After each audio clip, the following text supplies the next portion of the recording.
మీ business ఏదైనా మీ ఊర్లో promotion చేయాలంటే అది సుమన్ టీవీతోనే సాధ్యం. ఇప్పుడే సంప్రదించండి. Welcome to Suman TV. Annamayya జిల్లా మదనపల్లి నియోజకవర్గం రామసముద్రం మండలంలో గెలుపోటముల పైన పబ్లిక్ ఒపీనియన్ అయితే తీసుకుందాం. ఎన్నికలు అయితే ఆంధ్రప్రదేశ్ వ్యాప్తంగా ప్రశాంతంగా ముగిశాయి. అందులో భాగంగానే జూన్ 4వ తేదీ ఎన్నికల ఈసీ అయితే విడుదల చేయబోతుంది. ఆ ఫలితాలు ఎలా ఉండబోతాయి అనేసి పబ్లిక్ ఒపీనియన్ అయితే తీసుకున్నాం. ఇప్పుడు ఉన్నటువంటి ప్రభుత్వం వైసీపీ ప్రభుత్వం కొనసాగుతుందా లేదా ప్రభుత్వం మారబోతుందా, పబ్లిక్ ఎవరి వైపు ఉన్నారు, ఎవరు గెలవబోతున్నారు అని వాళ్ళ పబ్లిక్ ఒపీనియన్ అయితే తీసుకుందాం. నమస్తే అండి. ఇప్పుడు జూన్ 4వ తేదీ ఎన్నికల ఫలితాలు రిజల్ట్ అయితే రాబోతుంది. ఎవరు గెలుస్తారనుకుంటున్నావు? ఇప్పుడున్న జగన్మోహన్ రెడ్డి గెలుస్తారా లేకపోతే చంద్రబాబు నాయుడు గెలుస్తారనుకుంటున్నా? జగన్మోహన్ రెడ్డి గెలుస్తాడు. ఎందుకని? ఈ పథకాలు ప్రతి ఒక్క పథకము చెప్పను కూడా జగన్మోహన్ రెడ్డి పెట్టినాడు కాబట్టి నాకు కూడా మేము జనాలు బెంగళూరులో కూడా పిలిపించి ఓట్లు వేయించున్నాం. బాగుపడి మీ వాళ్ళకి, మా వాళ్ళకి బెంగళూరు బండ్లు పెట్టి కూడా పట్టుకొచ్చి వేయించున్నాం. మా ఇక్కడ ఓట్లు ఉండేవాళ్ళు మిగతా ఇంత బాధపడి చేసినాం కాబట్టి జగన్మోహన్ రెడ్డి వస్తాడు. ఇతరులు రాదు. ఎక్కడ రాదు అంటావా? ఈ బయట చెప్పిన పథకాలు కాక మళ్ళీ హెచ్చుకిస్తున్నాడు ఎవరు? జగన్మోహన్ రెడ్డి. ప్రతి ఒక్క అందుబాటులో మాకు పలికితే మాట్లాడితే పలుకుతూ ఉన్నాడు. అట్లా మిథున్ రెడ్డి గారు అట్లా ఊరు నేను చూసిందే. ప్రతి ఒక్కదానికి కూడా పెద్ద ఆయన కానీ ఇప్పుడు నిసారాన్ని కూడా ఓట్లు మెజార్టీగా గెలుస్తాడు. చేసినాము.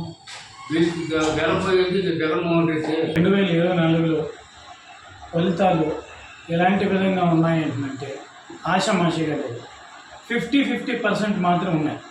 జగన్మోహన్ రెడ్డి 50% ఉన్నాయి. చంద్రబాబు నాయుడు, నరేంద్ర మోడీ, పవన్ కళ్యాణ్, ఎన్డీఏ కూటమి 50% మాత్రం ఉన్నాయి. ఎవరైనా గెలవవచ్చు కాబట్టి మనము ఎన్డీఏ కూటమికి మాత్రమే ఓటు మనం అందరూ వేసినాం.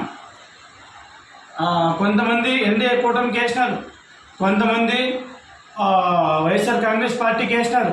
కానీ మన మదనపల్లి మాత్రం వైఎస్ఆర్ కాంగ్రెస్ పార్టీ, తెలుగుదేశం రెండు కూటమికి మాత్రం అత్యధిక మెజార్టీతో ఇద్దరు ఈక్వల్గా ఉన్నారనే నా అభిప్రాయం. కానీ 2024 ఎన్నికల్లో మాత్రం పిఠాపురంలో మాత్రం పవన్ కళ్యాణ్ 1,00,000 మెజారిటీ మాత్రం వస్తాయనే అభిప్రాయం నేను పడుతున్నాను. జగన్మోహన్ రెడ్డి మళ్ళీ ముఖ్యమంత్రి కాబోతున్నాడు. జగన్మోహన్ రెడ్డి గారు ఈ ఆంధ్రప్రదేశ్లో కులాలు, పార్టీలు, మతాలు, వర్గాలు అయితే చూడలేదు. ఎవరైనా సరే అర్హులైతే సరే వాళ్ళకి పూర్తి సంక్షేమ పథకాలన్నీ అందిస్తానని చెప్పి ఆయన మాట ఇచ్చాడు. ఇచ్చిన మాట ప్రకారం మాట మీద నిలబడినాడు. చెప్పిన హామీలన్నీ 99% అమలు చేసి సాధించిన సాధకుడు జగన్మోహన్ రెడ్డి గారు. దేశ విదేశాల్లోనే కాదు, అమెరికా లాంటి అగ్ర రాజ్యంలో కూడా ఇటువంటి సంక్షేమ పథకాల అభివృద్ధికి జరగలేదు కాబట్టి ఆంధ్రప్రదేశ్లో జరిగాయి కాబట్టి ప్రతి ఒక్కరూ జగన్మోహన్ రెడ్డి గారి పైనే మొగ్గు చూపినారు. జగన్మోహన్ రెడ్డి గారికి ప్రతి ఒక్కరూ అభివృద్ధి దిశలో ఒక మిలిటరీ సైనికుల్లాగా అందరూ కలిసి కట్టుగా ఒకటయ్యి జగన్మోహన్ రెడ్డి గారికి అత్యంత మెజార్టీతో మళ్ళీ 170 ప్రతి తాగా, ప్రతి అక్క, ప్రతి చెద్దమ్మ, ప్రతి చదువుకున్న విద్యార్థులు ప్రతి ఒక్కరూ జగన్మోహన్ రెడ్డి గారి పైన ఆశలు పెట్టుకున్నారు కాబట్టి ప్రతి ఒక్కరూ జగన్మోహన్ రెడ్డి గారికి ఓటు వేయాలని అని చెప్పి వాళ్ళు అనుకున్నారు కాబట్టి జగన్మోహన్ రెడ్డికి ఓటేశారు. అదే కాకుండా పోతే సంక్షేమ పథకాలు మా ఇంటిలో మా కుమారునికి ఒకనికి జగన్మోహన్ రెడ్డి గారు తన సుదీర్ఘ పాదయాత్రలో ఒక మాట చెప్పారు. 5,000 రూపాయలు పెన్షన్ ఇస్తానని మాట ఇచ్చాడు. ఇచ్చిన మాట ప్రకారము నా కుమారుని కూడా నెలకు 5,000 రూపాయలు పెన్షన్ ఇస్తాడు. అదే కాకుండా పోతే నా భార్యకి 18,750 రూపాయలు 45 ఏళ్ళు దాటిన ప్రతి మహిళకి ఇస్తానని చెప్పి మాట ఇచ్చిన ప్రకారం నా కుమారునికి అమ్మఒడి పథకం పేరుతో చెప్పి 15,000 రూపాయలు ఇచ్చిన మాట ప్రకారం అది కూడా నెరవేర్చాడు. కాబట్టి ఒక సంవత్సరానికి నాకు దాదాపు 1,00,000 రూపాయలు అధికం వస్తుంది. ఆ 1,00,000 రూపాయలని డివైడ్ చేస్తే నెలకి 8,000 రూపాయలు నా ఒక ఇంటికే ఆదాయం వస్తుంది. వైఎస్ఆర్ వస్తుంది. ఎందుకన్నా సత్యం కార్యక్రమాలు దండిగా చేసినారు కాబట్టి వైఎస్ఆర్ వస్తుందని మాకు ఫుల్ నమ్మకం ఉందండి. అందులో ఇప్పుడు ప్రతిపక్షం నేత కూడా చంద్రబాబు నాయుడు కూడా దీనికన్నా ఇంకా భిన్నంగా ఇచ్చేది ఆయన నమ్మరండి ఎవరు.